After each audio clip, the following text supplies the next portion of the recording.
8 నుంచి 10వ అధ్యాయం వరకు యాజకులు మరియు మీరు అది ప్రిపేర్ చేశారుగా, అది కూడా చూపించండి. ఎవరైనా మిస్ అయ్యింటే రాసుకోవచ్చు. అట్లా యాజకులు మరియు మందిర ప్రతిష్ట.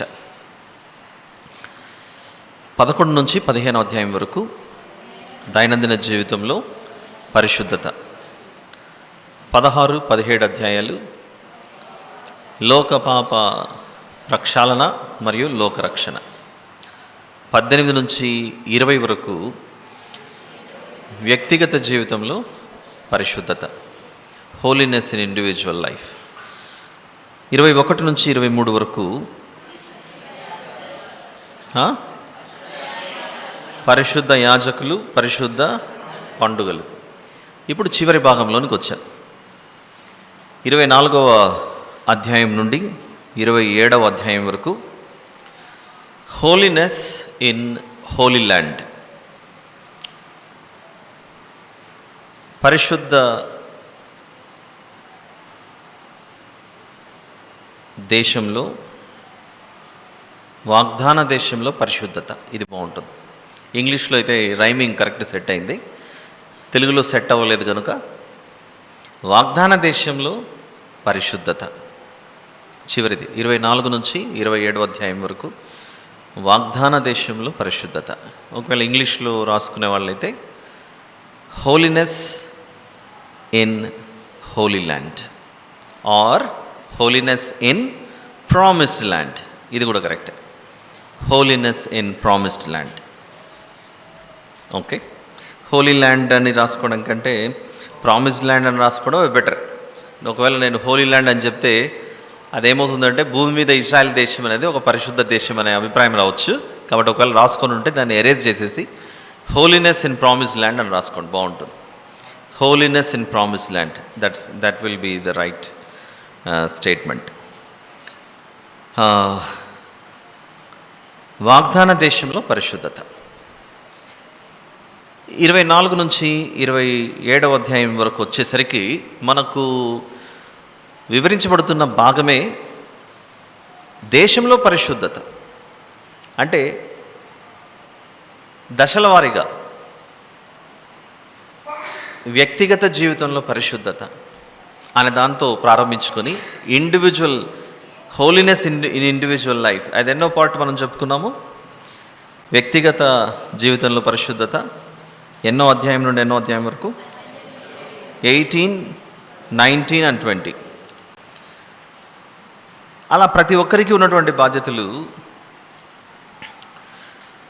మొదట యాజకుల పరిశుద్ధత గురించి మాట్లాడుకుంటూ వచ్చాడు, తర్వాత పరిశుద్ధ పండుగల గురించి చెప్పుకుంటూ వచ్చాడు.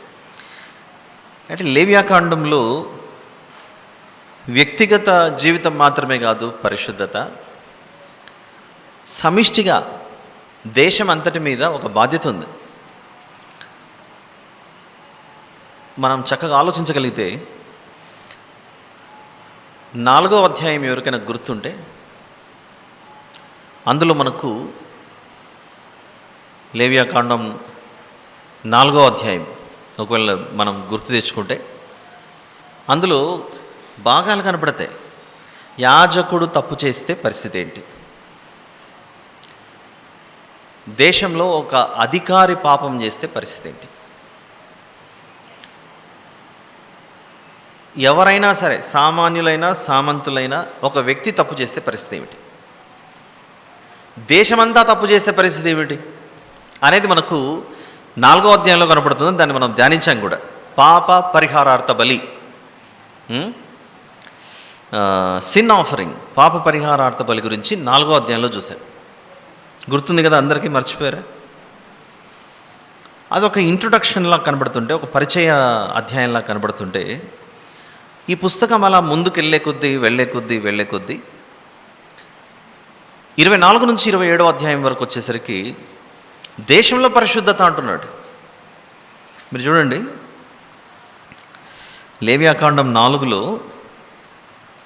మొదటి భాగము, మొదటి అధ్యాయం, మొదటి వచనం నుండి 12వ వచనంలో యాజకుడు తప్పు చేస్తే పరిస్థితి ఏమిటి, 13 నుండి 21వ వచనము ఇశ్రాయేలీయుల సమాజం అంతా పొరపాటున ఏ తప్పిదం చేసినా, 22 నుంచి 26 వచనం వరకు చూస్తే అధికారి పొరపాటు చేస్తే ఏమిటి. 27వ వచనంలో మీ దేశస్తులో ఎవడైనా నువ్వు, సో అందరినీ కవర్ చేశాడు. అలానే మనము ఇంకా కొంచెం ముందుకెళ్తే యాజకుల పరిశుద్ధత గురించి చదువుకున్నాం. ఎన్నో అధ్యాయంలో చదువుకున్నాం యాజకుల పరిశుద్ధత. అహరోను గారిని ప్రతిష్ఠించినప్పుడు ఇలాంటివన్నీ, పరిశుద్ధ యాజకులు, పరిశుద్ధ పండుగలు. ఏ భాగం అది? 21వ అధ్యాయం. 21వ అధ్యాయంలో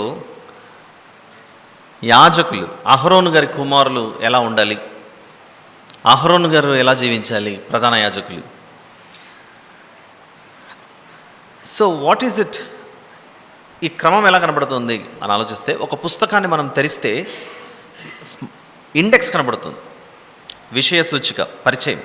మనం బైబిల్ కూడా ఓపెన్ చేస్తే పాత నిబంధనలో ఎన్ని పుస్తకాలు ఉన్నాయి అనేది ఒక ఇండెక్స్ కనబడుతుంది మనకు. ఫస్ట్ పేజ్ ఇది చూడండి, ఇండెక్స్. అలానే క్రొత్త నిబంధనలు ఏమేమి పుస్తకాలు ఉన్నాయి, ఇది ఒక ఇండెక్స్. అలా లేవియాకాండం కూడా మనం చదివితే యాజకుడు తప్పు చేస్తే ఏంటి, ప్రజలందరూ పొరపాటున తప్పు చేస్తే ఏమిటి, సమాజంలో అధికారి తప్పు చేస్తే పరిస్థితి ఏమిటి, ఏ వ్యక్తి అయినా దేశంలో తప్పు చేస్తే పరిస్థితి ఏమిటి అనేది 4వ అధ్యాయంలో వచ్చింది. అలా ఇంకా కొంచెం ముందుకెళ్ళే కొద్దీ ఒక్కొక్కరి గురించి మీరు పరిశుద్ధులుగా ఉండాలి, పరిశుద్ధులుగా ఉండాలి, పరిశుద్ధులుగా ఉండాలని 21వ అధ్యాయంలో ఏకంగా యాజకుల గురించి చెప్పాడు. అహరోను గారి కుమారులు, అహరోను గారు ఎలా ఉండాలి, ఎవరెవరి శవమును ముట్టచ్చు, ఎవరిని ముట్టకూడదు, ఇలాంటివన్నీ చెప్పుకుంటూ వచ్చాడు. ఇక పుస్తకం ముగించే సమయం వచ్చేసరికి 24 నుంచి 27లో దేశమంతా పరిశుద్ధులుగా ఉండాలి, అందరినీ. ఎంత బ్యూటిఫుల్గా ఈ పుస్తకం ఆర్గనైజ్ చేయబడింది చూడండి. మనము కొంచెం చదవగానే ఏమనిపిస్తుందంటే లేవియాకాండం ఏంటంటే బలులు బలులు బలులు, దానివల్ల మనకు ఇంట్రెస్ట్ లేకుండా పోతుంటుంది. అవి అర్థం చేసుకోకపోవడం వల్ల దాని ఆసక్తి తగ్గిపోతూ లేవియాకాండం కంటే కొంచెము కీర్తనలో, సామెతలో చదువుకుంటే బాగుంటుంది, అది కొంచెం ఈజీగా అర్థమైపోతుంది అని మనకు ఎలా వెళ్ళిపోతుంటాం. ఇది అవసరం లేకపోయింటే దేవుడు మనకి అధ్యాయాలు ఇచ్చేవాడు కాదు. బైబిల్ ఎప్పుడైనా మనము చదివేటప్పుడు మనకు ఉండవలసినటువంటి ఒక ఆలోచన, మెయిన్ మన మైండ్ని ఎలా ఫిక్స్ చేసుకోవాలంటే, నేను చాలాసార్లు Immanuel has given a manual అని చెప్పాను. ఇమ్మాన్యుయల్ అంటే యేసు ప్రభు, దేవుడు మనకు తోడుగా ఉంటాడు. ఇమ్మాన్యుయల్ అంటే యేసు ప్రభు ఏమిచ్చాడు, ఒక మాన్యువల్ ఇచ్చాడు అని బైబిల్ని చాలాసార్లు చూపించాడు. ఈరోజు ఇంకొక స్టెప్ ముందుకెళ్ళి మాన్యువల్లోని ఉద్దేశం ఏంటి, దీనికి సంబంధించి ఒక ఎగ్జాంపుల్ కూడా చాలాసార్లు నేను కోట్ చేశాను. మనం ఒక మొబైల్ ఫోన్ కొనుక్కున్నా, ఒక టీవీ కానీ, రెఫ్రిజిరేటర్ కానీ కొనుక్కుంటే బాక్స్లో ప్యాక్ చేసి ఇస్తారు. ఆ బాక్స్లో ప్యాక్ చేసి ఇచ్చినప్పుడు ఇంటికి తీసుకొచ్చిన తర్వాత వస్తువును అలా బయటికి దిగానే ఆ వస్తువుతో పాటు టీవీ అయితే టీవీ, తర్వాత ఒక రిమోట్ కూడా ఇస్తారు ఇప్పట్లో. ఈ రెండే ఉంటాయి, ఇంకేమన్నా ఉంటాయా? ఒక బుక్లెట్ కూడా ఉంటుంది. ఆ బుక్లెట్ ఏంటంటే ఆ వస్తువును తయారు చేసిన మ్యానుఫ్యాక్చరర్ యొక్క మనస్సు. మా మనస్సు ప్రకారంగా మేము ఈ వస్తువును తయారు చేశాం. కాబట్టి ఈ వస్తువు ఏ ఉద్దేశానుసారంగా పనిచేస్తుంటుందంటే, మా మనసులో ఉన్నది ఈ పుస్తకంలో పెట్టాము, ఈ పుస్తకమును మీరు చదువుకొని మా మనసును అర్థం చేసుకోండి, దాని ప్రకారంగా ఈ వస్తువును ఉపయోగించండి. అది ఆ పుస్తకంలో ఉన్నటువంటి ఉద్దేశం. కొన్ని సందర్భాల్లో అకస్మాత్తుగా మరణాలు జరుగుతుంటాయి కొన్ని ఇళ్లలో. ఏదో ఆవేశానికి గురయ్యో, మనసు బాగలేకనో, ఎవరు లేని చూసి తలుపు వేసేసుకొని ఏదో అఘాయిత్యం చేసుకొని చనిపోతుంటారు. అసలు ఎందుకు చేసుకున్నారు ఈ పని అని వెతికినప్పుడు వారు మరణించిన స్థలంలో ఏవో కొన్ని ఆనవాళ్ళు కనపడినప్పుడు ఒక డైరీ దొరికింది. డైరీ దొరకగానే ఆ డైరీలో ఏదో రాసి ఉంటుంది. రాసున్నటువంటి ఆ మ్యాటర్ని చదువుకున్నట్లు వెళ్ళిపోదామా? ఆ మ్యాటర్ని చదువుకున్నాక ఇతని ఈ పని చేయడానికి గల కారణం ఇందులో రాసిన మ్యాటర్ను బట్టి వీళ్ళు యాక్షన్ తీసుకున్నారు అనుకోవచ్చా? అంటే ఆ చనిపోయే ముందు అతని మనస్సు ఏముందో దేన్ని చూసి మనం గ్రహిస్తాము? ఆ డైరీలో రాసినటువంటి దాన్ని బట్టి, డైరీలో రాసిన సమాచారాన్ని బట్టి ఇతని మనసు ఇలా తిరిగింది, అందుకే అతను ఇంత పెద్ద పని చేసుకున్నాడు అని మనం అరైవ్ అయిపోతాం, ఆ సొల్యూషన్కి వచ్చేస్తాం. సో మాన్యువల్ అని మనం దేన్నైతే పిలుస్తున్నామో, మాన్యువల్ ఎలా తయారవుతుందంటే it is from the mind. Mind leads to preparation of manual. That manual is given to others so that they can understand the mind of the person who has written that book. ఎవరైతే తమ మనసులో అనుకుంటారో ఆ మనసులో అనుకున్నది పుస్తకంలో పెట్టారు. ఇప్పుడు డైరీ దొరికిందంటే అర్థం ఏంటి? వారి మనసులో ఉన్నది ఆ డైరీలో పెట్టారు. ఆ డైరీ వేరే వాళ్ళకి అందింది. చదువుకున్నోడికి డైరీలో ఇదొక న్యూస్ లాగానే ఉందనుకొని చదివి పక్కన పెట్టేస్తారా? ఆ డైరీలో ఉన్న దాన్ని బట్టి ఆ మనిషి మనసును అర్థం చేసుకుంటారా? ఏమిటి చెప్పండి, ఆలోచించండి. డైరీలో ఉన్న మ్యాటర్ పైన చూసుకొని పేపర్లు చింపేసుకొని బజ్జీలు మిక్సర్ వేసుకొని తినేసి ఖాళీ చేసి టిష్యూ పేపర్లు తుడుచుకొని పడేద్దాం అంతే. నో, అందులో ఉన్న కాంటెంట్ చాలా ఇంపార్టెంట్, మ్యాటర్ చాలా ఇంపార్టెంట్. కాబట్టి ఒక మాన్యువల్ వెనుక దాన్ని తయారు చేసినటువంటి సంస్థ యొక్క మనసు ఉంది. ఆ డైరీ వ్రాసిన వ్యక్తి యొక్క మనస్సు ఆ డైరీలో కనబడుతుంది మనకు. Do you all agree with this? ఈ విషయాన్ని మీరందరూ ఒప్పుకుంటున్నారా? నేను చెప్పిన దానికి మీరందరూ ఒప్పుకునే పాటైతే, దేవుడు నాకు బైబిల్ అనేది చేతిలో పెట్టాడంటే ఇది చదువుతూ ఉండగా దీని వెనుకల వ్రాసిన వ్యక్తి యొక్క మనసు అర్థం అవ్వాలి మనకు. వ్రాసింది ఎవరు? పరిశుద్ధాత్మ దేవుని ప్రేరణ చేత ఇవన్నీ రాయబడ్డాయి. అనేక మంది ప్రవక్తలు రాశారు. ఆ ప్రవక్తలతో వ్రాయించింది ఎవరు? దేవుడు. వ్రాయించింది దేవుడైతే ఇప్పుడు ఎవరి మనస్సు ఉంటుంది దీంట్లో? దేవుని మనస్సు ఉంటుంది.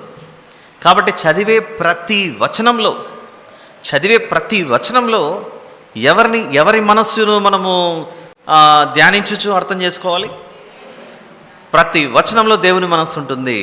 కాబట్టి దేవుని ఉద్దేశం ఏమిటో నేను ఆలోచించాలి. ఈరోజు ఇది వాక్యం చదువుకుంటున్నానంటే, ఈ వాక్యం నేను వింటున్నానంటే ఇది నా దేవుని మనస్సు. This is the mind of my God, this is the heart of my God. ఆయన హృదయం, ఆయన మనస్సు ఈ పుస్తకం రూపంలో రాసిచ్చాడు. కాబట్టి నా దేవుని హృదయం, నా దేవుని యొక్క మనస్సు ఏమిటో నేను అర్థం చేసుకోవాలి అన్న ఆలోచనతో దీన్ని చదువుకుంటూ వెళ్ళాలి. అలా చదువుకుంటూ పోతుంటేనే ఈ విషయాలు అర్థమవుతాయి, లేకపోతే చాలా కష్టం. 24వ అధ్యాయంలోకి ప్రవేశిద్దాం. హోలీనెస్ ఇన్ ప్రామిస్డ్ ల్యాండ్ అని చెప్పుకున్నాం. వాగ్దాన దేశంలో పరిశుద్ధత.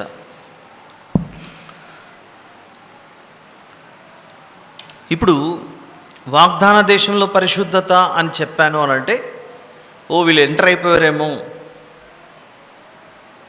వాగ్దాన దేశంలోకి వెళ్ళిపోయారేమో అని భావించకూడదు. మీరు అందులోకి వెళ్తున్నారు కనుక మీరు నివసించబోయే దేశంలో మీరు ఎలా ఉండాలో ఇక్కడ నేర్చుకోవడానికి నేర్పిస్తున్నాడు. అక్కడికి వెళ్ళిన తర్వాత వీళ్ళు పరిశుద్ధులుగా ఉండాలా? సీనాయి కొండ వద్ద ఉన్నప్పటి నుంచే ప్రారంభించాలి ఆ జీవితం. సీనాయి కొండ వద్ద ఉండగానే, అరణ్య ప్రయాణం చేస్తూ ఉండగానే కొనసాగించాలి. ప్రభా ఇప్పుడు మేము ఎట్లంటే అట్లా బ్రతుకుతాము, అక్కడికి వెళ్ళిన తర్వాత కదా అప్పుడు చూద్దాంలే అనకూడదు. అది దేవుడు చెప్పిన తర్వాత ఆ క్షణం నుండే మనిషి తన జీవన శైలిని మార్చుకోవాలి. చూద్దాం 4 వచనాలు, మొదటి 4 వచనాలు. మరియు యెహోవా మోషేకి ఇలాగ సెలవిచ్చెను, దీపము నిత్యము వెలుగుచుండునట్లు ప్రదీపము కొరకు దంచి తీసిన అచ్చమైన ఒలీవ నూనెను తేవలెనని ఇశ్రాయేలుకు ఆజ్ఞాపించుము. ప్రత్యక్షపు గుడారంలో దీపస్తంభం అనేది ఒకటి ఉంటుంది కదా నాన్న, మీరు వీలైతే చూపించింది. అది టాబర్నకిల్, ల్యాంప్ స్టాండ్ అండ్ టాబర్నకిల్. దీపస్తంభం ప్రత్యక్షపు గుడారంలో, దాని గురించి దేవుడు తెలియజేస్తున్నాడు. ఏం చెప్తున్నాడంటే, దీపము నిత్యము వెలగాలి. ఇది లోకానికి ఎలా అర్థమైంది? ఎవరైనా ఇల్లులు కట్టుకున్నారనుకోండి, ఆ ఇల్లులు కట్టుకున్నప్పుడు హాలు, బెడ్రూము, కిచెన్, దానితో పాటు ఇంకొక చిన్న గది ఏదో ఉంటుంది. దానిలో మనిషి తలకాయ కూడా కొన్నిసార్లు సరగబట్టదు, కొన్ని సందర్భాల్లో బాడీ కూడా. అలాంటి దాంట్లో లోపల ఒకటి పెట్టేసి ప్రమిద లాంటిది పెట్టి ఇంత నూనె పోసి ఎప్పుడు అక్కడ వెలుగుతూనే ఉండాలని దాన్ని అలా సిద్ధపరిచి పెట్టింటాం. బైబిల్ కూడా అదే చెప్పింది, దీపం ఆరిపోకూడదని. కానీ ప్రజలకు అలా అర్థమైంది అది. కానీ రోమాపత్రిక 7:14 ఏం చెప్పింది? అందరూ తీయండి ఒకసారి. ధర్మశాస్త్రము ఆత్మ సంబంధమైనదని, దీపము ఆరిపోకూడదు. అదే కదా లేవియాకాండం 24:2లో, మరియు యెహోవా మోషేకు ఇలాగు సెలవిచ్చెను, దీపము నిత్యము వెలుగుచుండునట్లు ప్రదీపము కొరకు దంచి తీసిన అచ్చమైన ఒలీవ నూనెను తేవలనని ఇశ్రాయేలులకు ఆజ్ఞాపించుము. మనుషులకు అలానే అర్థమవుతుంది కనుక యేసు ప్రభు నిన్న కూడా చెప్పాను అనుకుంటా, ఇవి కనపడుతున్నదంతా ఒక మాంటెసరీ. పిహెచ్డి ఎక్కడ? క్రొత్త నిబంధన. పెద్ద పెద్ద పీజీ డిగ్రీలు, పిహెచ్డీలు ఇవన్నీ ఎక్కడ కనపడతాయి మనకు? క్రొత్త నిబంధన, న్యూ టెస్టిమెంట్లో కనపడతాయి. ఆ కాలంలో ఇలాంటి స్కూల్స్ లేవు కనుక దేవుడు ఏం చేశాడు? వస్తు రూపంలో చూపించుకుంటూ వచ్చాడు. దీపం మారిపోకూడదు నాయన, ఎప్పుడు వెలుగుతూ ఉండాలి అని ఆ వస్తువును చూపించాడు. క్రొత్త నిబంధనకు వచ్చిన తర్వాత మత్తయి సువార్త 5వ అధ్యాయంలో దీపం గురించి జనాలకు అలానే అర్థమవుతుంది కనుక, యేసు ప్రభు వచ్చిన తర్వాత అసలు దీపం అంటే ఏమిటి, వెలగడం అంటే ఏమిటి, ఎంత చక్కగా తెలియజేస్తున్నాడు చూడండి. 14వ వచనంలో 14లో మీరు, Matthews chapter number 5 verse number 14, మీరు లోకమునకు వెలుగై ఉన్నారు.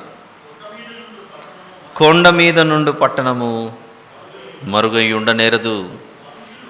మనుషులు దీపము వెలిగించి కొంచెము క్రింద పెట్టరు, కానీ అది ఇంట నుండి వారికి అందరికీ వెలుగిచ్చుటకై దీపస్తంభం మీదనే పెట్టుదురు.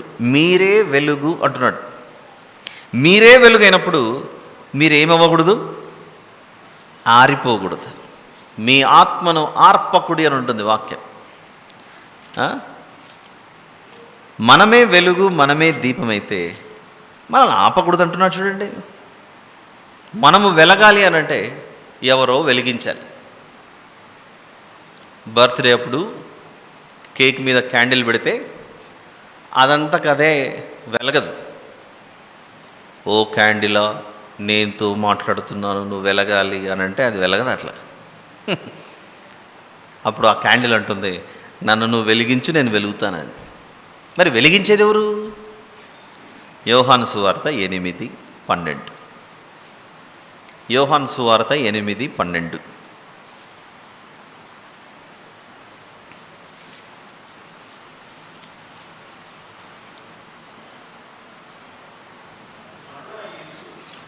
మరలా యేసు ఎవరట? యేసు ప్రభు వెలుగు. ఆ వెలుగు నిత్యము వెలుగుచూ ఉండాలి మనలో. మరి నూనె ఎవరు? What is the oil? అక్కడ ఏం ఆయిల్ అని చెప్పాడు? లేవియాకాండం 24లో దంచి తీసిన అచ్చమైన ఒలివ నూనె. అచ్చమైన ఒలివ నూనె అంటే ఎలాంటి దాని ఏమంటారు, కల్తీ ఒలివ నూనెలోకి ఇంకొంచెం వేసి ఇంకొకటి ఏదో వేసి అలా చేసేది కాదు. దంచి తీసిన అచ్చమైన ఒలివ నూనె. ఏమిటా అచ్చమైన ఒలివ నూనె అని చూస్తే అపోస్తలుల కార్యములు 10వ అధ్యాయం. సాధారణంగా ఎవరినైనా అభిషేకించేటప్పుడు తల మీద ఏం పోస్తారు? నూనె పోస్తారు. అది పాత నిబంధనలో తల మీద నూనె పోస్తారు అభిషేకించేటప్పుడు. కానీ క్రొత్త నిబంధనలో ఒక వ్యక్తి అభిషేకించబడటము ఏ రీతిగా జరుగుతుందో చూద్దాం.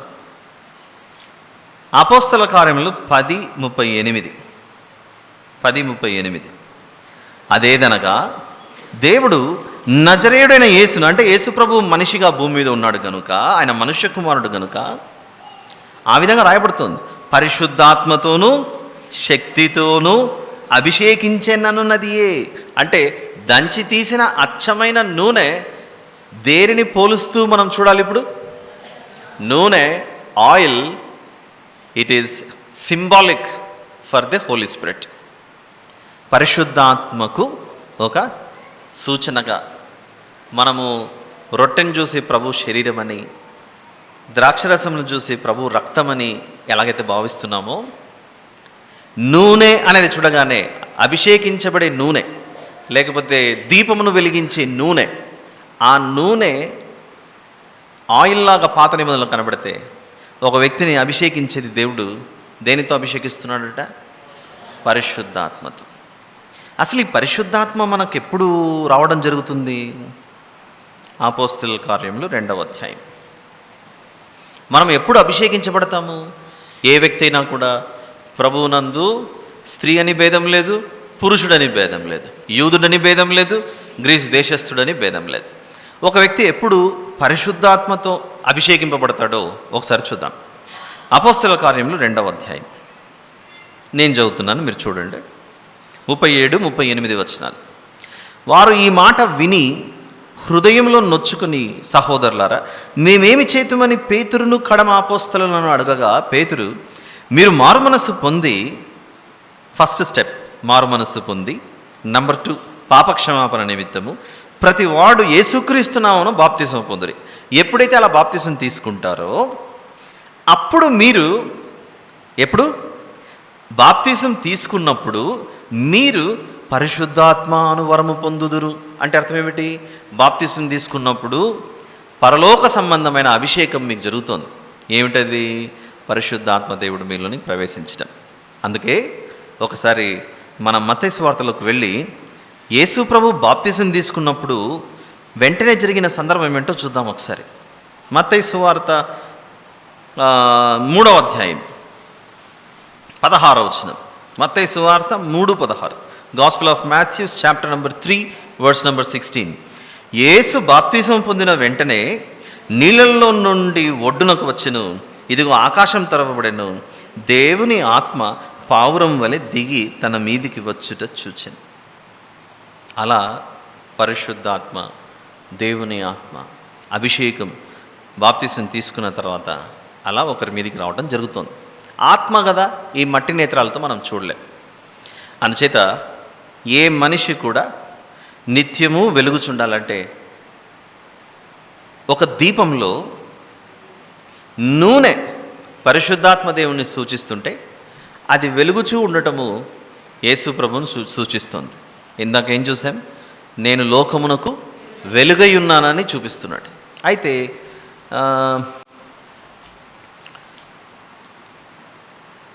ఈ దీపస్తంభము వీటన్నిటి గురించి ప్రకటన గ్రంథం 1వ అధ్యాయంలో మరింత సమాచారం మనకు అందుతుంది. ఏముందో చూద్దాం.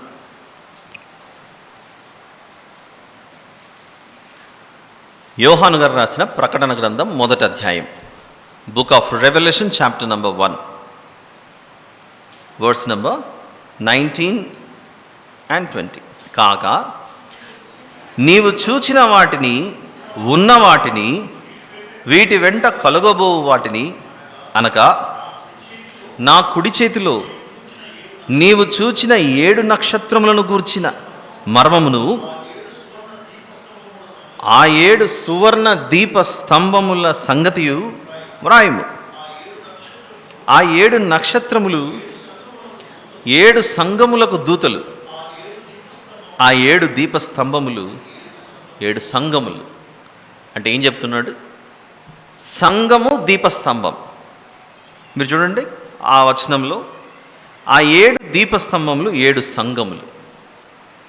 దీపస్తంభం అనేది క్రొత్త నిబంధన ప్రకారంగా సంఘమైతే, ఆ సంఘానికి దీపస్తంభంలో, ఆ దీపంలో పోసే నూనె పరిశుద్ధాత్మ దేవుడైతే దానిని వెలిగించేది యేసు ప్రభు అయితే వెలుగుచూ ఉండవలసినటువంటిది మీరు లోకమునకు వెలుగై ఉన్నారు, అది మనమే. వెలిగించేది ఇప్పుడు ఒక దీపాన్ని అంటించాలి, ముందు ఇది వెలిగింపబడాలంటే ఒక చోటు నుంచి ఇంకొకరికి వెలుగు పాస్ అవ్వాలి. ఇందా చెప్పిన బర్త్డే క్యాండిల్ ఎగ్జాంపులే, ఎంతసేపన్నా పెట్టండి దాని మీద క్యాండిల్, కేక్ మీద, అదంతటా అది అంటుకోదు. అది వెలగాలి అని అంటే మరొకటి వచ్చి వెలిగించాలి. అలా వెలిగించిన తర్వాత వెలిగినది ఆరిపోకూడదు. ఈ మధ్యకాలంలో ఒక 4-5 రోజుల క్రితమో ఎప్పుడో వారం క్రితమో అనుకుంటా, నేను ఇక్కడ మెయిన్ గేట్లో నుంచి వస్తూ ఉండగా ప్లేట్లో దీపం పెట్టుకున్నారు, గమనించాను. మీరు ఎవరైనా చూసారో లేదో నాకు తెలీదు. ఆ టైంలో ఆ దీపం ఆరిపోకుండా జాగ్రత్తగా తీసుకురావడం నేను చూసా. గాలి వస్తుంది ఆరిపోకూడదు, గాలి వస్తుంది ఆరిపోకూడదు. ఎందుకు చేశారో అదైతే నాకు తెలియదు, కానీ నేనేదో ఒక విషయాన్ని గమనించాను. గాలి అనేది కొడుతోంది, కొద్దిసేపు అయితే వర్షం కూడా పడొచ్చేమో తెలీదు, కానీ ఆరిపోకుండా జాగ్రత్త పడుతున్నారు. సరే, మన దేవుడు మనకేం నేర్పించాడు అని ఒకసారి మనం ఆలోచిస్తే, దీపము ఆరిపోకూడదు. ఏమిటి ఆ దీపం అంటే, మీరే ఆ దీపం అంటున్నాడు ఆయన. మీరు లోకమునకు వెలుగై ఉన్నారు. దీపం ఎప్పుడు ఆరిపోతుంది? నూనె అయిపోతే. దీపం ఎప్పుడు ఆరిపోతుంది? గాలి, తుఫాను, నీ వరద ఇలాంటివన్నీ వచ్చినప్పుడు. ఇలాంటివి ఏమైనా జరగచ్చు. నూనె అయిపోతే దీపం ఆరిపోతుంది. నూనె అయిపోకుండా ఉండాలి అని అంటే నూనెను ఎప్పుడూ సిద్ధంగా పెట్టుకోవాలి. మరి నూనె ఎప్పుడు సిద్ధంగా ఉండాలంటే క్రొత్త నిబంధన ప్రకారంగా నూనె ఎవరు? పరిశుద్ధాత్మదేవుడు. పరిశుద్ధాత్మదేవుడు ఎప్పుడూ మనలో ఉండాలి. మనలో ఉంటే మన ఇల్లు దేని మీద కట్టబడినట్లుగా ఉంటుంది? ఎవరా బండ? ఒక చోట బండ అన్నాడు, ఇంకొక చోట నేను వెలుగు అన్నాడు. ఆ ప్రభు యొక్క వెలుగు పరిశుద్ధాత్మదేవుడు అనే నూనెతో నింపబడి ఉంటే ఎప్పుడూ మనం వెలుగుతూనే ఉంటాం. ఇలా క్రొత్త నిబంధనల్లో చెప్పబడిన ఈ విషయాన్ని వస్తు రూపంలో పరలోక సంబంధమైన వస్తువుల ఛాయా గుడారంలో ఛాయా వస్తువులతో వారు అక్కడ పరిచయం చేశారు. ఇది ఎక్కడ చెప్పబట్టి మనకు దేవుడు? హెబ్రీ పత్రిక 8వ అధ్యాయము 5వ వచనంలో, హెబ్రీ పత్రిక 8:5లో, మోషే గుడారం అమర్చబోయినప్పుడు కొండ మీద నీకు చూపబడిన మాదిరి చొప్పున సమస్తమును చేయుటకు జాగ్రత్త పడుము అని దేవుని చేత హెచ్చరింపబడిన ప్రకారము ఈ యాజకులు పరలోక సంబంధమగు వస్తువుల ఛాయారూపకమైన గుడారం నందు సేవ చేయుదురు. అలానే 10వ అధ్యాయం 1వ వచనం, హెబ్రీ పత్రిక 10:1, ధర్మశాస్త్రము రాబోచున్న మేలుల ఛాయ గలిదియే గాని ఆ వస్తువుల నిజస్వరూపం గలది కాదు. నిజస్వరూపం ఎక్కడుంది? క్రొత్త నిబంధనలో ప్రభువు మనకు చూపిస్తున్నాడు. ఏం చెప్పాడు? దీపం అదనుకుంటున్నారు వెలిగేది, మీరే వెలగాలి అని చెప్పాడు. మేం వెలగాలంటే మాకు నూనె ఎక్కడిది ప్రభు అంటే, నేను ఇస్తున్నటువంటి పరిశుద్ధాత్మనే. అందుకే ఆయన ఆరోహణమయ్యే ముందు అపోస్తలుల కార్యంలో 1వ అధ్యాయంలో, మీకు పరిశుద్ధాత్మ అనుగ్రహించబడేంతవరకు మీరు ఇక్కడే ఉండండి, వెళ్ళకండి అని చెప్పాడు. ఎప్పుడైతే పెంతెకోస్తు పండుగ దినాన పరిశుద్ధాత్మదేవుడు వారి మధ్యలో దిగాడో, అలా దిగడం ఆలస్యము అనేక మంది జీవితాలు వెలుగులోనికి వచ్చాయి. గత 2-3 రోజులుగా వింటూ వచ్చాను. ఎంతమంది వెలిగింపబడ్డారు ఆ రోజు? పరిశుద్ధాత్మ దేవుడు అనే నూనె వచ్చి మొదట వీరిని వెలిగించాడు. ఆ తర్వాత వీరెళ్ళి ఇతరులను దేవుని సహాయం చేత వెలిగించే పనిలోకి దిగారు. ఇది మనకు అర్థమైతే మనము కూడా అలాంటి నూనెతో నింపబడిన వారమైంటే మనము కూడా మరొకరికి ఎలా ఉంటాం? వెలుగుగా ఉంటాం. మనం వెలుగుగా లేకుండా మనకు ఇంకా దూరం అయిపోతున్నారనుకోండి, మనం ఏదో లేదా వారే తమ దీపాన్ని ఆర్పేసుకుంటున్నట్లు, లేదా మనకే ఆ దీపాన్ని ఆర్పేసుకోవాలన్న ఆశ పుట్టిందేమో. ఎందుకంటే కొన్ని సందర్భాల్లో మనము దేవునికి దూరం అయిపోవడము, దేవుని మందిరానికి దూరం అయిపోవడము, ఇలాంటివన్నీ జరుగుతూ ఉంటాయి. ఎందుకు దూరం అయిపోతుంటాము అని అంటే, మనము దేవుని అర్థం చేసుకునే విషయంలో చాలా పొరపాటు పడుతుంటాం. నా జీవితంలో ఇలాంటిది జరిగింది కనుక దీనికి దేవుడే కారణం, నా జీవితంలో ఇలాంటిది జరిగింది కాబట్టి దీనికి నా దేవుడు నాకే అన్యాయం చేశాడు అని ఇక మీదట అన్ని విషయాల్లో దేవునికి దూరంగా ఉండటం ప్రారంభిస్తాం. వెలుగుకు దూరం అయిపోయి నూనె కూడా వదిలేసుకొని అన్ని ఖాళీ చేసుకుంటే ఆరిపోయేది, నష్టం జరిగేది ఎవరికి? ఆ వ్యక్తికే. ఇలాంటి మాటలు మనం వింటుంటాం సమాజంలో. మా ఇంట్లో ఇలాంటి జరిగిందండి, నా జీవితంలో ఇలా జరిగింది, అందుకే ఇంకా మందిరం రావడం ఎందుకు, ఈ దేవుణ్ణి నమ్ముకోవడం ఎందుకు, ఆయన నమ్ముకున్నప్పుడు నుంచి నాకు కష్టాలే ఎదురయ్యాయి. ఇలాంటి మాటలన్నీ మనకు వస్తుంటాయి. ఎందుకంటే మనము భూ సంబంధమైన వారముగా, ఈ లోక సంబంధమైన వారముగా ఆలోచిస్తూనే ఉన్నాం, కానీ పరలోక సంబంధులుగా, ఆత్మ సంబంధికులుగా ఆలోచించే మనసు మనకు లేకపోవడం వలన ఇలాంటి బలహీనతల్లో పడిపోతుంటాం. ఎన్ని రోజులు బ్రతుకుతారు భూమి మీద మనుషులు? ఎన్ని రోజులు బ్రతికే అవకాశమే లేదు. ఏదో ఒక రోజు ఈ తాత్కాలికమైన స్థలాన్ని మనం విడిచిపెట్టాలి. విడిచిపెట్టి వెలుగున్న లోకంలోకి వెళ్ళాలి, దేవుడున్న లోకంలోకి వెళ్ళాలి. అదే మన శాశ్వత లోకం.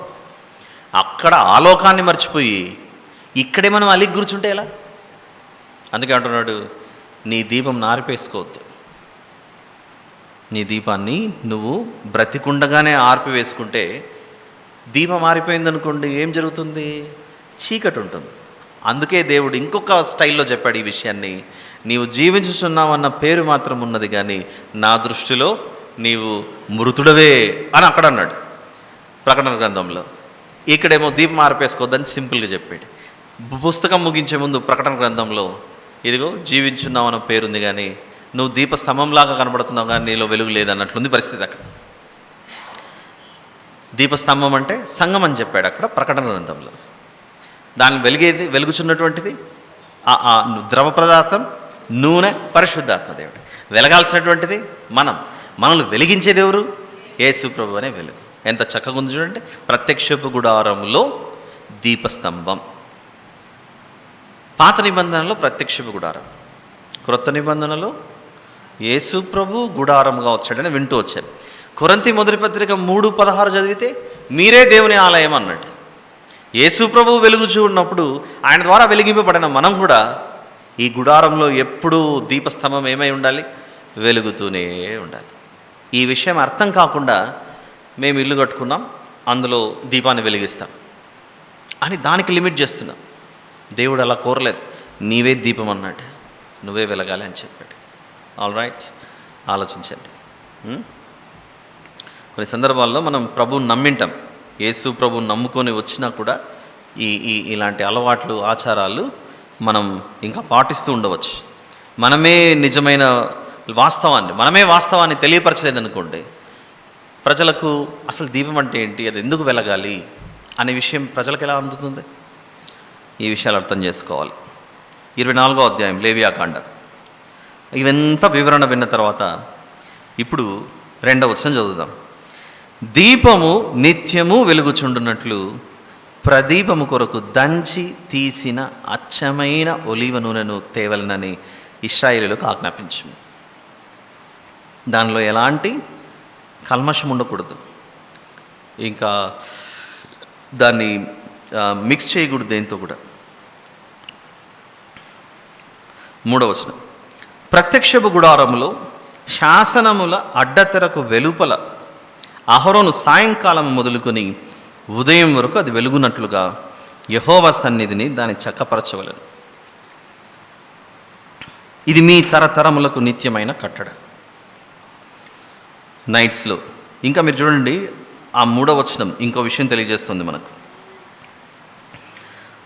3వ వచనం ప్రత్యేకంగా టైం కూడా చెప్తున్నాడు. పగలంటే ఎలాగో వెలుతురు, సాయంత్రం పూట్ల సాయంకాలము మొదలుకొని ఉదయం వరకు. సాయంకాలం నుండి ఉదయం వరకు ఏముంటుంది? సాధారణంగా చీకటి. చీకటిలో ఈ దీపం వెలుగుతూ ఉండాలి. చీకటిలో దీపం వెలగడం అంటే ఏమిటి? అది కూడా తెలియాలి. చీకటిలో దీపం వెలగడం అంటే ఏమిటి? అందుకే లేవియాకాండము లేదా మిగిలినవన్నీ ఇది ఒక్క ప్రభు వద్దకు నడిపించడానికి బాలశిక్షకుడిగా. మత్తయి సువార్త 4:16 చూద్దాం. Gospel of Matthews chapter number 4 verse number 16.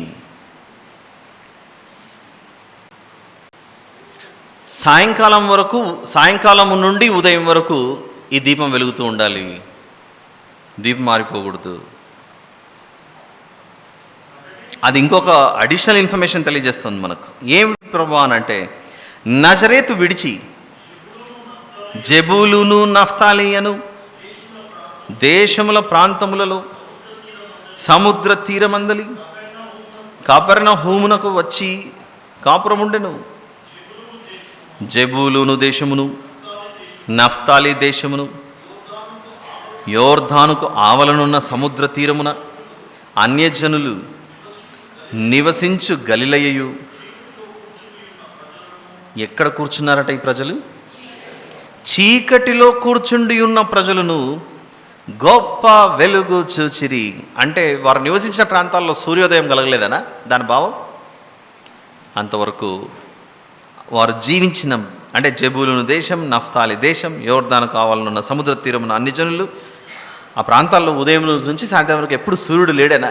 కాదు. దాన్ని అక్కడ నివసించున్న ప్రజలకు జీవించుచున్నారే కానీ అందరూ చీకటిలో ఉన్నారు. ఆ చీకటి గల ఆ హృదయాల వద్దకు వెలుగుగా ఎవరు వెళ్ళారట? యేసు ప్రభువు వెళ్ళాడు. దాన్ని అలా చూడాలి. గొప్ప వెలుగు చూచిరి. ఇప్పుడు దీనినే పేతురు గారు ఎలా రాశారో పరిశుద్ధాత్మ దేవుని ప్రేరణ చేత, అంటే జెబూలును దేశం, నఫ్తాలి దేశం, ఆ ప్రాంతాలు ఎందులో నుండి ఎందులోకి వచ్చినట్లు వారు ఈ వెలుగును చూడగానే చీకటిలో నుండి వెలుగులోనికి వచ్చారు. పేతురు గారు రాసిన మొదటి పత్రిక 2వ అధ్యాయము 9వ వచనంలో, అయితే మీరు చీకటిలో నుండి ఆశ్చర్యకరమైన తన వెలుగట, ఇది చాలా ఆశ్చర్యకరమైన వెలుగట, చీకటిలో నుండి ఆశ్చర్యకరమైన తన వెలుగులోనికి మిమ్మును పిలిచాడు. మనల్ని కూడా పిలిచాడు, మీరు చీకటిలో నుండి వెలుగులోకి రండి. ఇలా పెద్ద పెద్ద విషయాలు చెప్పడానికి ముందుగా ఒక చిన్న విషయం చెప్పాడు. అదే లేవియాకాండంలో దీపస్తంభం అయితే ఉంది కదా, అది ఆర్పోకుండా చూసుకోండి అని చెప్పాడు. దీపస్తంభం ఉంది కదా, అది ఆర్పోకుండా చూసుకోండి. అది స్టేజ్ 1 ఎక్స్ప్లెనేషన్. అది మొదటి దశలో అలా బేసిక్స్ నేర్పించుకుంటూ వచ్చాడు. ఫండమెంటల్స్, ప్రాథమికమైన విషయాలు. మన పరిస్థితి లేవియాకాండం చదివేటప్పుడు ఇది ప్రాథమికమైన విషయాలు అన్న విషయం మనకు అర్థమవుతుంది. చాలా లోతుగా ఉన్నట్లు అనిపిస్తూ, కోర్స్ ప్రతి వాక్యము లోతుగా ఉన్నటువంటిది కాదనట్లేదు, కానీ ఇక్కడ నుండి దేవుడు మన ఒక చోటికి నడిపిస్తున్నాడు అన్న దృష్టితో మనం చూడకపోవడం వలన ఈ విషయాలు అర్థం చేసుకోవడానికి కొంచెం కష్టపడ్డాం ఇన్ని రోజులు. దేవునికి స్తోత్రం ఇవి మనకు వివరిస్తున్నందుకు. ఇప్పుడు చూద్దాం 3వ వచనం. ప్రత్యక్షపు గుడారములో శాసనముల అడ్డతెరకు వెలుపల అహరోను సాయంకాలం మొదలుకొని ఉదయం వరకు అది వెలుగునట్లుగా యెహోవా సన్నిధిని దాన్ని చక్కపరచవలెను. ఇది మీ తరతరములకు నిత్యమైన కట్టడ. తరతరములు వెలుగుచూ ఉండాలంటే మీ తరంలో దీపం వెలగాలి, మీ తర్వాత తరంలో కూడా దీపం వెలుగుచూ ఉండాలి, ఆ తర్వాత తరంలో కూడా దీపం వెలుగుచూ ఉండాలి. కాబట్టి మన పిల్లలకి ఏం చెప్పాలి? అక్కడ దీపం పెట్టినా అది అంటిస్తూనే ఉండు కదా, అది కాదు. మనం ఏం చెప్పాలి? నువ్వే దీపం నాయన, పరిశుద్ధాత్మ అనే నూనెను అయిపో చేసుకోవద్దు. యేసు ప్రభు నీకు వెలుగు, ఆ వెలుగులో నువ్వు వెలుగుతూ ఉండాలి, ఆయన చేత నువ్వు వెలిగింపబడి. అది మెసేజ్. 4వ వచనం. అతడు నిర్మలమైన దీపవృక్షము మీద ప్రదీపములను యెహోవా సన్నిధిని నిత్యము చక్కపరచవలెను. నిత్యము చక్కపరచాలి. ఏవైనా దాంట్లో ఇంకా అది ల్యాంప్ స్టాండ్ కదండి, ఏమైనా పడినా వెలుగుకి ఏమైనా వచ్చి అదేమైనా జిడ్డుగా అయిపోయి ఏదన్నా ఇబ్బంది పడితే దాన్ని చక్కపరుస్తూ ఉండాలి. అలానే మన జీవితంలో కూడా లోకంలో ప్రయాణం చేసేటప్పుడు జీవిత ప్రయాణంలో నిత్యము చక్కపరచుకోవాలి. నిత్యము చక్కపరచుకుంటూనే ఉండాలి. కుడికి కానీ ఎడమకు కానీ మనము తొలగకుండా ప్రభు వైపు చూచుచూ వెళ్ళాలి. అది హెబ్రీ పత్రిక 12వ అధ్యాయం. మనం ఎవరి వైపు చూచుచూ వెళ్ళాలి? యేసు వైపు చూచుచు అని ఉంటుంది. చూడండి ఎంత బాగుంటుందో. కుడికి కానీ ఎడమకు కానీ తొలగకుండా మనము ప్రభు వైపు చూచుచూ కొనసాగాలి. దానిని ఏమంటారు? అటు ఇటు మనం చెదిరిపోకుండా జాగ్రత్త పరచుకోవాలి మనల్ని. సరే, ఇంటికి వెళ్ళి చదవండి హెబ్రీ పత్రిక 12 మొదటి 2 వచనాలు 3 వచనాలు. ఇప్పుడు తిరిగి లేవియాకాండం 24వ అధ్యాయంకి వద్దాం.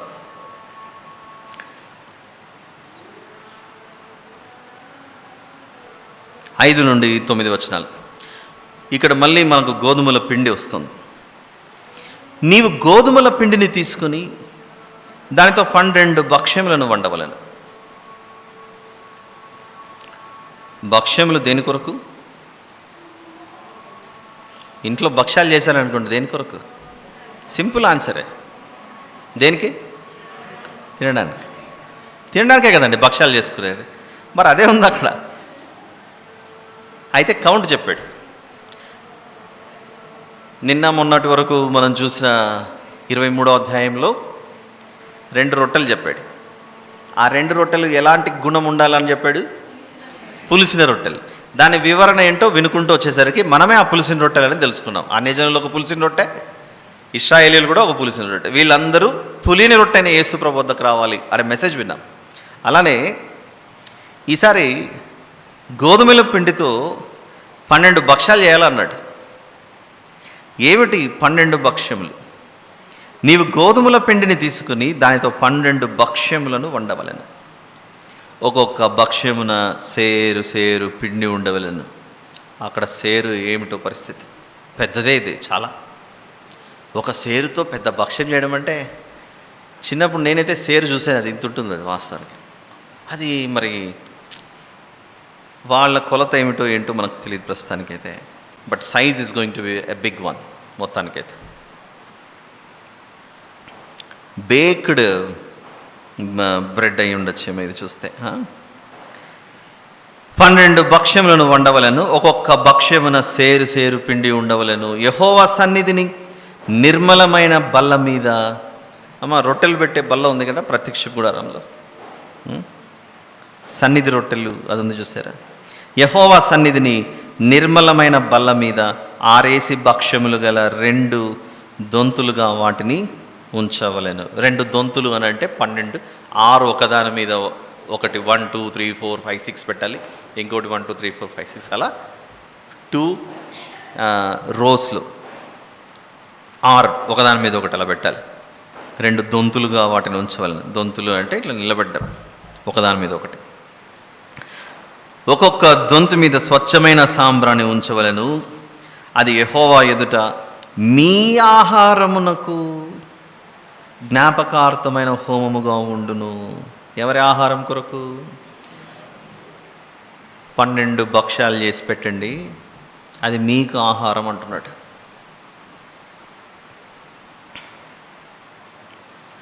అది యెహోవా ఎదుట మీ ఆహారమునకు జ్ఞాపకార్థమైన హోమముగా ఉండును. యాజకుడు ప్రతి విశ్రాంతి దినమున నిత్య నిబంధనను బట్టి ఇశ్రాయేలీయుల యొద్ద దాన్ని తీసుకుని నిత్యము యెహోవా సన్నిధిని చక్కపరచవలెను. అది అహరోనుకును అతని సంతతి వారికి ఉండవలను. వారు పరిశుద్ధ స్థలంలో దాన్ని తినవలను. నిత్యమైన కట్టడ చొప్పున యెహోవాకు చేయు హోమములలో అది అతి పరిశుద్ధం. 12 భక్ష్యాలు, ఇది మీకు ఆహారం అంటున్నాడు. ఇశ్రాయేలులందరి పక్షాన ఇదిగో యాజకులుగా మీరు స్వీకరించాలి. ఇది మనకు అర్థమైతే 12 గోత్రములు, రూబేను గారు మొదలుకొని బెన్యామీను గారి వరకు 12 గోత్రములు, అందరికీ ఆహారం అవసరంగా. ఆ 12 గోత్రం విషయంలో యోహాను సువార్త 6వ అధ్యాయం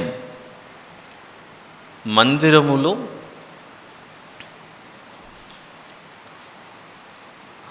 ఇంకా చెప్పాలంటే ఈ 24వ అధ్యాయం నుండి 27 వరకు మనము పెట్టుకున్నటువంటి భాగం పేరే వాగ్దాన దేశంలో పరిశుద్ధత, హోలీనెస్ ఇన్ ప్రామిస్డ్ ల్యాండ్. అంటే ఈ రొట్టెలు, ఈ భక్ష్యములు 12, ఈ భక్ష్యములు 12 ఎవరి కొరకు? ఆ వాగ్దాన దేశం అంతటి కొరకు. ఈ వాగ్దాన దేశం అంతటి కొరకు అయితే 12 గోత్రములకు సంబంధించినవి అయితే వాగ్దాన దేశం, మీరు ఆలోచించండి, లిసన్ టు దిస్ కేర్ఫుల్లీ. ఇశ్రాయేలీయుల సమాజం ఈ వాగ్దాన దేశంలో ఉన్నారు, కానీ లేవ్యాకాండం సమయానికి గుడారాలు వేసుకుని అరణ్యంలో ఉన్నారు.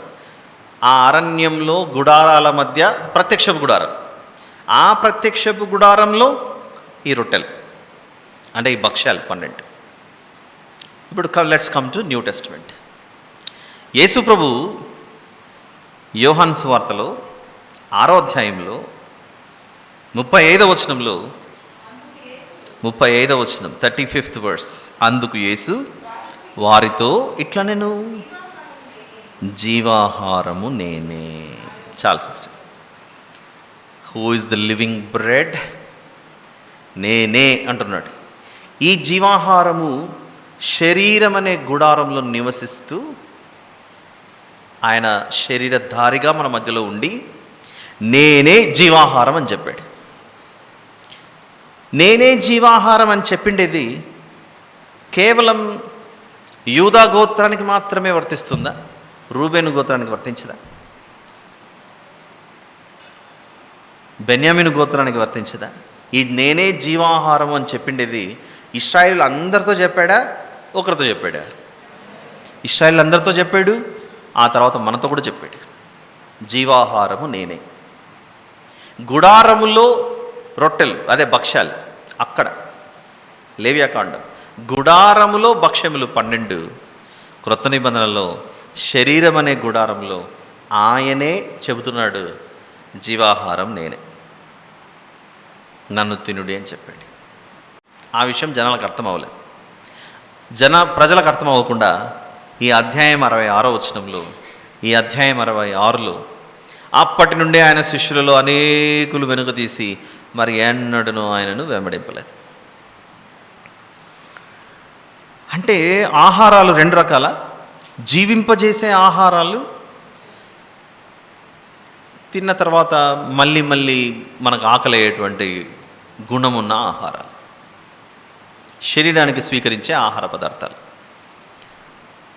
ఎన్ని ఆహారాలు మనం స్వీకరించినా జీవాహారం స్వీకరించకపోతే ఈ ఆత్మ ఎప్పుడు జీవించదని చెప్తున్నాడు అక్కడ. Message is there. మరణం తెచ్చే పండును తీసుకొని తిన్నారు ఏదెన్ తోటలో, అదే సమయంలో జీవవృక్షం కూడా ఉంది ఆ తోటలో. అప్పుడు దేవుడు ఏం చేశాడు? జీవవృక్షం దగ్గరికి వెళ్లకుండా ఆపేశాడు. తెలుసు కదా మనకు ఆదికాండంలో, వీరు ఈ పండును తీసుకొని తిన్నారు, ఇప్పుడు జీవవృక్షం కూడా తింటారేమో, కాబట్టి జీవవృక్షం దగ్గరికి పోకుండా దానిని ఆపేశాడు. వారు దాని దగ్గరికి వెళ్ళకుండా. చూద్దాం అది ఆదికాండం 3వ అధ్యాయంలో 24వ వచనంలో, అప్పుడు ఆయన ఆదామును వెళ్ళగొట్టి ఏదేను తోటకు తూర్పు దిక్కున కెరూబులను, జీవవృక్షమునకు పోవు మార్గమును కాచుటకు ఇటు అటు తిరుగుచున్న ఖడ్గజ్వాలను నిలవబెట్టెను. అలా ఏదేను వనములో ఏ జీవవృక్షము దగ్గరకైతే మనం పోలేక జీవాన్ని పొందుకోలేకపోయామో, క్రొత్త నిబంధనలో జీవవృక్షమునకు సాదృశ్యంగా కనబడుతున్న యేసు ప్రభువే నేనే మీకు ఇస్తున్నాను, తీసుకొని తినండి అంటున్నాడు. ఆ వృక్షంలో ఉన్న పండు కాదు మీకు కావాల్సింది, ఇప్పుడు ఈ జీవాహారం స్వీకరించండి అని చెప్తున్నాడు. అప్పుడేమో ఆదికాండంలో ఆ ఆదాము బ్రతికున్నప్పుడు మనిషి జీవవృక్షం దగ్గరికి పోకుండా దేవుడు అడ్డు వేశాడు. అది కూడా ఎన్ని ఖడ్గాలు పెట్టాడు, ఎన్ని ఖడ్గములు, ఖడ్గజ్వాలను పెట్టాడు. ఇటు అటు తిరుగుచున్న ఖడ్గజ్వాలను పెట్టాను, నిలువబెట్టాను. ఇటు అటు అంటే 2 వైపులా తిరగకుండా, ఎటు పోకుండా ఖడ్గజ్వాలలు కనబడుతున్నాయి.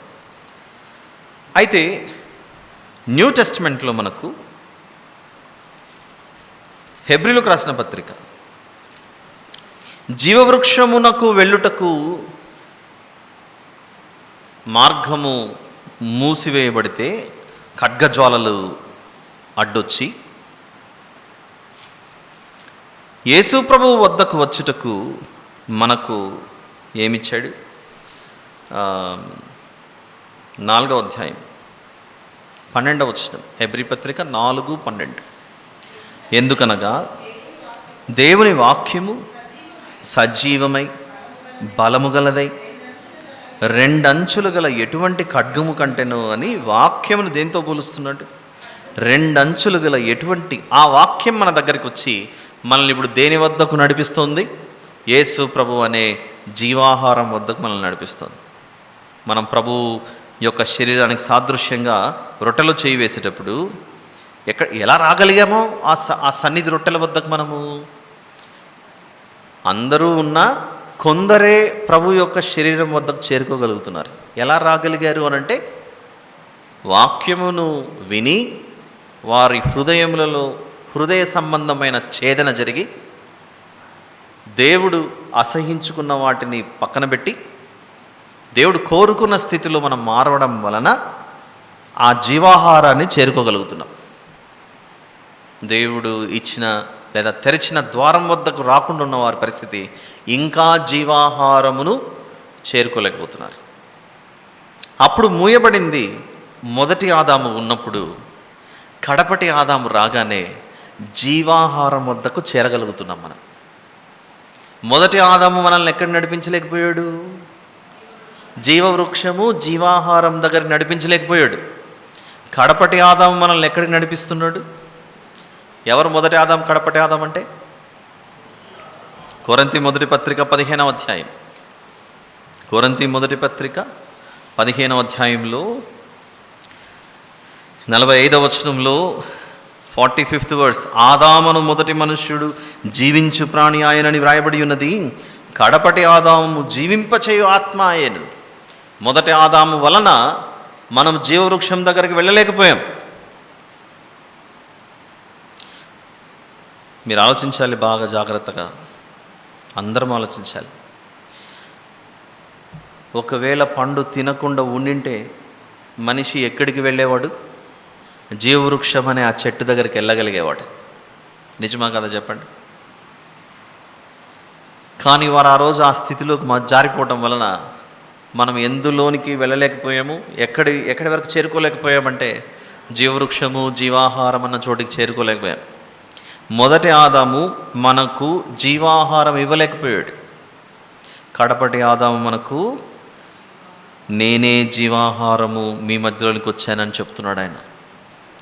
ఒక ఆదాము విఫలమయ్యాడు, మరొక ఆదాము సఫలమయ్యాడు మనం ఆయనలో ఫలించుటకు. ఆ రీతిగా దేవుని సన్నిధిలో 12 భక్ష్యములు ఉండాలి, ఇదే మీకు ఆహారము అని యాజకులకు చెప్పాడు. క్రొత్త నిబంధనకు వచ్చిన తర్వాత నేనే మీకు ఆ జీవాహారం అని చెప్పాడు.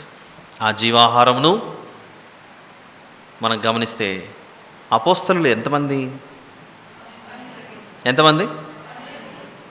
సరే వినపడట్లేదు నాకు. అపోస్తలులు 12 మందా? ఇంకొంచెం ఆలోచించండి. నాకైతే 13 కనపడుతున్నారు. ఎస్, 12 మంది అపోస్తలులు మరియు పౌలు గారు కూడా వచ్చారు. మొత్తం ఎంతమంది అయ్యారు ఇప్పుడు? 13 మంది అయ్యారు. పౌలు గారు దేని కొరకు ఏర్పాటు చేసుకున్నాడంట దేవుడు? పౌలు గారిని ఎందుకు ఏర్పాటు చేసుకున్నాడు? నిన్న కూడా చదువుకున్నాం. అన్యజనులకు సువార్త, అన్యజనులకు అపోస్తలుడుగా పౌలు గారు. అంటే మనము కూడా ఇప్పుడు ఎందులో పాలిభాగస్థులం అయ్యాము?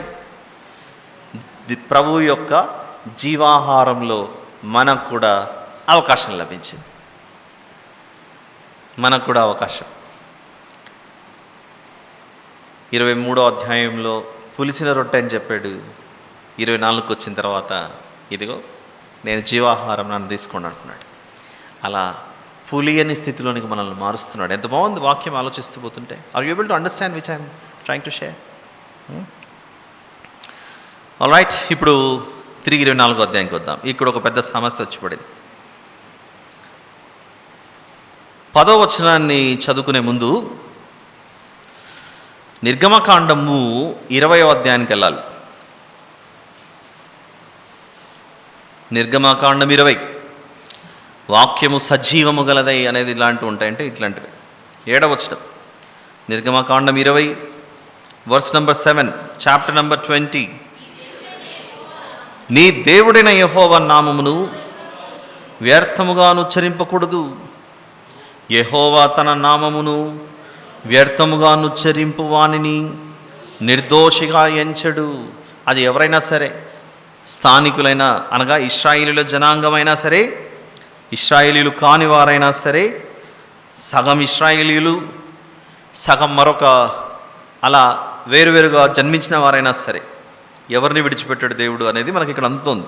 నీ దేవుడైన యెహోవా నామమును వ్యర్థముగా ఉచ్చరింపకూడదు. యెహోవా తన నామమును వ్యర్థముగా ఉచ్చరింపు వానిని నిర్దోషిగా ఎంచడు. ఒకసారి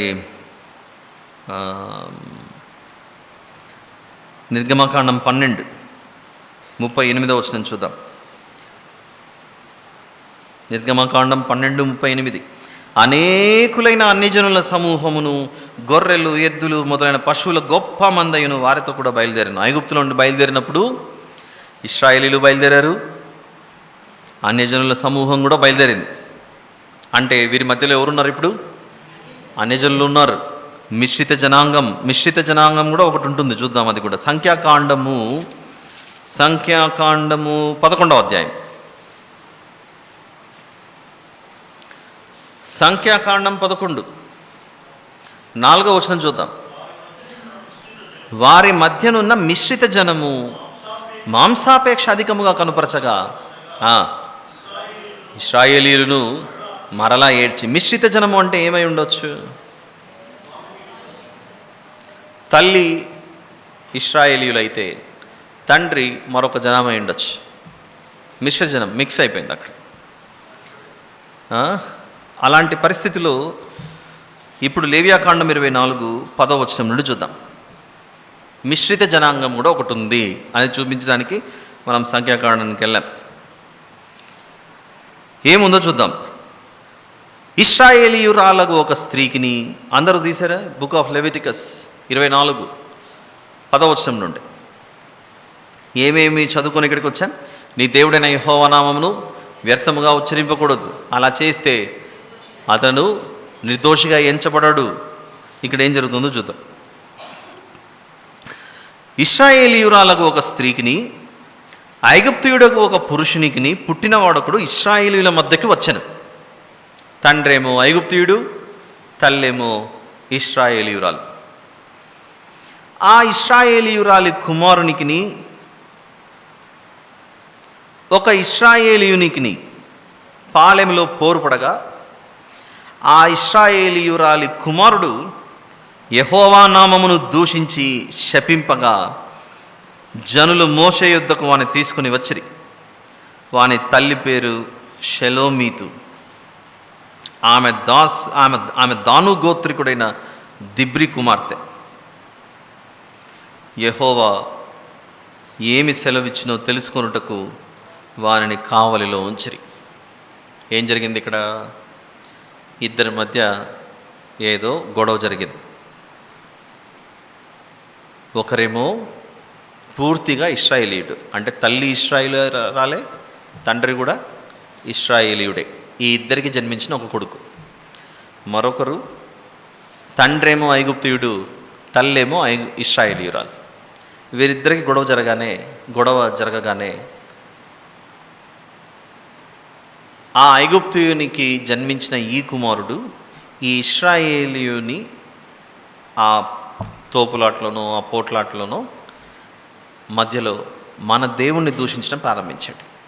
అంటే ఈ అబ్బాయి యొక్క ఆత్మీయ జీవితం మీద దేని ప్రభావం ఎక్కువ ఉంది? ఇప్పుడు తల్లి ప్రభావం ఎక్కువ ఉందా? తండ్రి ప్రభావం ఎక్కువ ఉందా? తండ్రి ప్రభావం ఎక్కువగా ఉంది. తండ్రి సంబంధించినటువంటి దేశం యొక్క ప్రభావం ఎక్కువ ఉంది. దానివలన ఈ కుమారుడు ఎవరిని దూషించడానికి తెగించాడు? నిజమైన దేవుణ్ణి దూషించడానికి తెగించాడు. ఆ మాట వినగానే అక్కడ ఉన్నటువంటి ఇశ్రాయేలీయులకు ఒక మాట గుర్తొచ్చింది. ఏం గుర్తొచ్చింది? నిర్గమకాండం 20లో నీ దేవుడైన యెహోవాను నీవు నిందించకూడదు, దూషించకూడదు, వ్యర్థముగా ఉచ్చరింపకూడదు. అలాంటి వాడిని దేవుడు నిర్దోషిగా ఎంచడు. నిర్దోషిగా ఎంచడు అని చెప్పబడింది.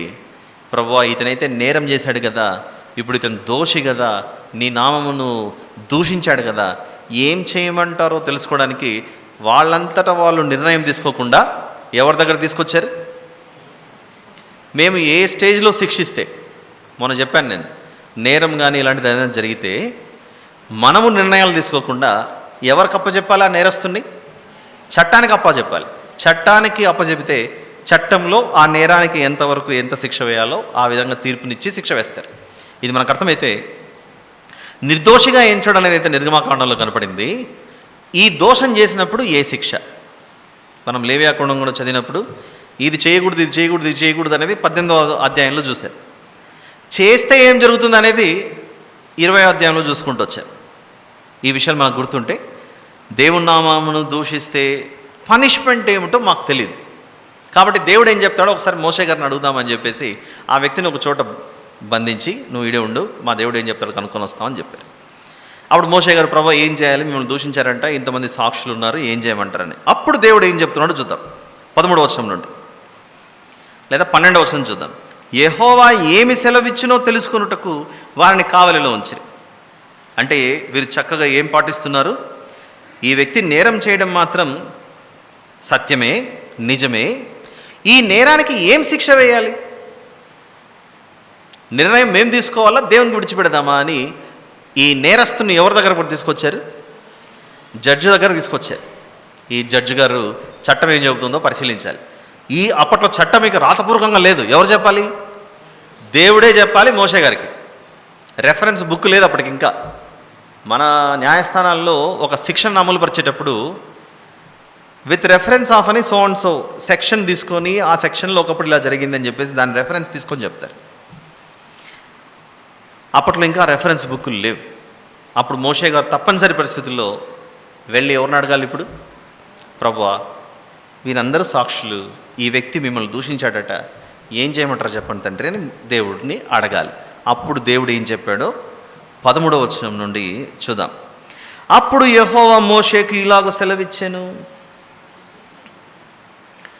శపించిన వారిని పాలెము వెలుపలికి తీసుకుని రమ్ము. తీసుకురా, బయటికి రా, తీసుకురా.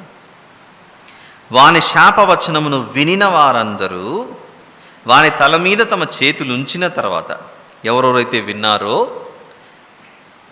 వాళ్ళందరూ అతని మీద చేతులు పెట్టాలి. మేము విన్నాం ఇతను చెప్పిండేదని సాక్ష్యం. ఎవిడెన్స్ లేకుండా చేయకండి. ఎవిడెన్స్ ఉందా?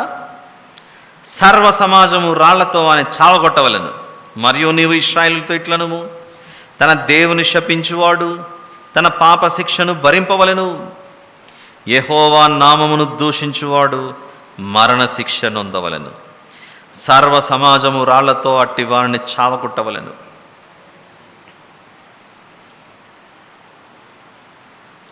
పరదేశీయే కానీ స్వదేశీయే కానీ, అక్కడ చూడండి, ఐగుప్తుయునికి పుట్టాడు కదా అని శిక్ష వేస్తున్నాను అని అనుకోకండి.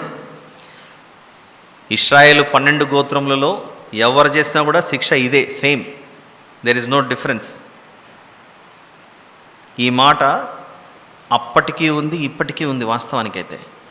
కానీ ఎంతోమంది ఇప్పటికీ మన దేవుణ్ణి దూషిస్తున్నారు రకరకాలుగా. కొందరు చాలా ఎగతాళిగా మాట్లాడుతుంటారు. క్రైస్తవులను చూసి ఇదిగో గొర్రెబిడ్డలు వచ్చినారని మాట్లాడే వాళ్ళు ఉన్నారు. గొర్రెబిడ్డలు అని. మీరు వినలేదా చెప్పండి ఇలాంటి మాటలు? ఎందుకు అంటే యేసు ప్రభు గొర్రెల కాపరి అనే మాట అన్నారు, అందుకు మనల్ని గొర్రెల బిడ్డలు కానీ వాళ్ళ మీద మనము పగ తీర్చుకోవడానికి మనకు అథారిటీ లేదు. ఇక్కడ కూడా ఆ మాట అనగానే ఆ వ్యక్తిని ఎవరికి అప్పచెప్పారు? ఫస్ట్ దేవునికి అప్పచెప్పారు. ప్రభువా ఏం చేయాలని. ఇప్పుడు మన పరిస్థితి అలానే తయారైంది. మన దేవుని నామాన్ని దూషిస్తూ ఇలా చేస్తుంటే ప్రభువా, అందుకే దూషించడమే కాదు, ఏకంగా దేవుణ్ణే కొట్టారు సిలువకు. ఆ లోకం పరిస్థితి ఆనాడు ఈనాడు అలానే ఉంది.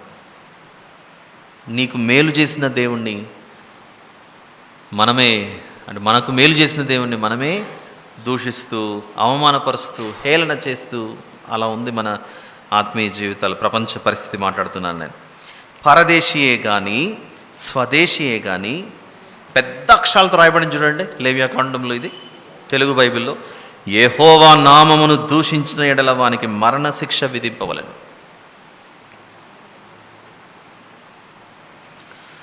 ఎవడైనాను ఒకరిని ప్రాణహత్య చేసిన ఎడల వానికి మరణశిక్ష విధింపవలెను. జంతు ప్రాణహత్య చేసిన వాడు ప్రాణమునకు ప్రాణమిచ్చి దాని నష్టం పెట్టుకొనవలెను.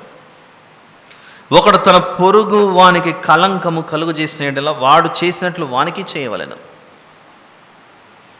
ఈక్వల్ పెనాల్టీ, అది కూడా జడ్జి గారే నిర్ణయించాలి.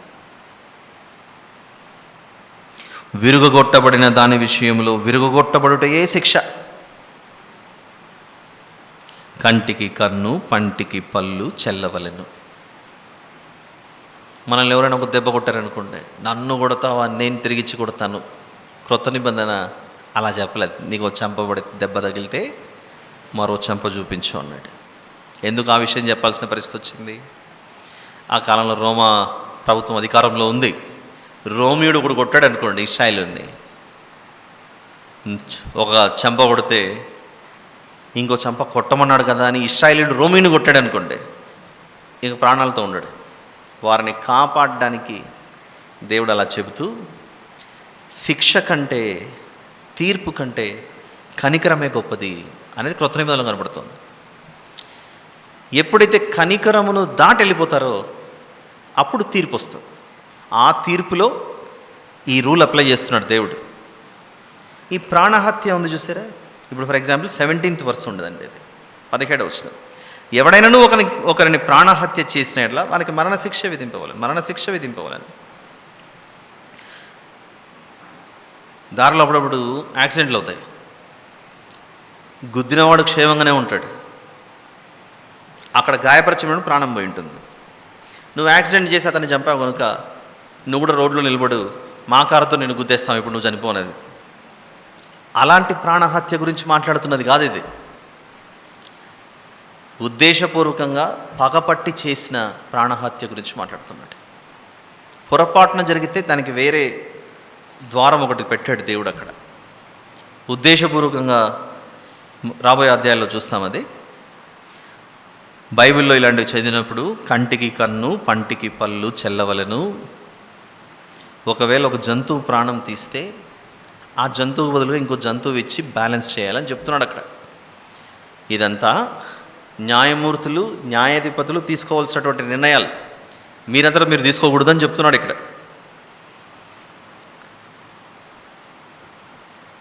ఇరవై వచనం చివరి భాగం, వాడు ఒకరికి కలంకము కలుగు చేసినందున వానికి కలంకము కలుగు చేయవలను. జంతువును చావకొట్టిన వాడు దాని నష్టం నిచ్చుకొనవలను. నరహత్య చేసిన వానికి మరణశిక్ష విధింపవలను. మీరు పక్షపాతము లేక తీర్పు తీర్చవలను. వీళ్ళు గొప్పోళ్ళు కదా, డబ్బులు ఉన్నవారు కదా, ధనవంతులు కదా అని వారికి ఫేవరబుల్గా తీర్పు తీర్చడం వేరు. ఈ విషయాన్ని మనకు క్రొత్త నిబంధనలో కూడా చూపిస్తాడు దేవుడు. యాకోబు గారు రాసిన పత్రిక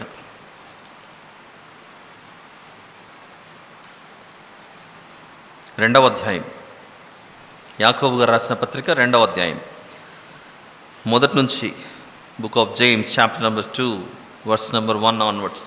నా సహోదరులారా, మహిమా స్వరూపియగు మన ప్రభువైన యేసుక్రీస్తును గురించిన విశ్వాస విషయంలో మోమాటము గలవారై ఉండకుడి. ఏమిటి మోమాటము? ఎలాగనగా బంగారు ఉంగరము పెట్టుకుని ప్రశస్త వస్త్రములు ధరించుకుని ఒకడు మీ సమాజ మందిరంలోనికి వచ్చినప్పుడు మురికి బట్టలు కట్టుకుని దరిద్రుడును లోపలికి వచ్చిన యెడల మీరు ప్రశస్త వస్త్రములు ధరించుకుని వారిని చూచి సన్మానించి, నీవిక్కడ మంచి స్థలమందు కూర్చుండుమని చెప్పి ఆ దరిద్రునితో నీవిక్కడ నిలువుము, లేక ఇక్కడ నా పాదపీఠమునకు దిగువను కూర్చుండుమని చెప్పిన యెడల మీ మనస్సులలో భేదములు పెట్టుకొని మీరు దురాలోచనతో విమర్శ చేసిన వారగుదురు కారా? నా ప్రియ సహోదరులారా, ఆలకించుడి. ఈ లోక విషయంలో దరిద్రులైన వారిని విశ్వాసమందు భాగ్యవంతులుగాను, తన్ను ప్రేమించు వారికి తాను వాగ్దానం చేసిన రాజ్యమునకు వారసులుగాను ఉండుటకు దేవుడు ఏర్పరచుకొనలేదా?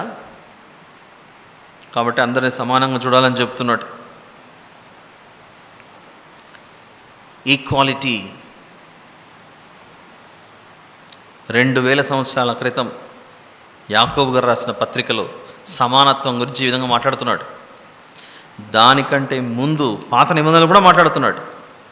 మీరు పక్షపాతము లేక తీర్పు తీర్చవలను. ఏమిటది? సమానం కదా. అయితే లోకానికి అది అర్థం అవ్వక ఏవేవో ప్రతిమలు నిలవబెట్టి దీనికి ఈక్వాలిటీ అని పేరు పెట్టి సమాజంలో సమానత్వాన్ని బోధించిండేది ఒకప్పుడు ఈయన బ్రతుకున్నప్పుడు ఇతనే చేశాడని చెప్పేసి మనకు ఇన్కరెక్ట్ ఇన్ఫర్మేషన్ ఉంది. కాబట్టి జాగ్రత్తగా మన ఎదుట కనపడేవన్నీ వాస్తవాలో కాదో మనం పరిశీలించాలి. చూద్దాం 22వ వచనం. మీరు పక్షపాతము లేక తీర్పు తీర్చవలను, మీలోనున్న పరదేశికి మీరు చేసినట్టు మీ స్వదేశికిని చేయవలను. No difference, equal treatment. నేను మీ దేవుడనైన యెహోవానని వారితో చెప్పుము అనెను. కాబట్టి మోషే ఇశ్రాయేలీయులతో ఈలాగు చెప్పెను,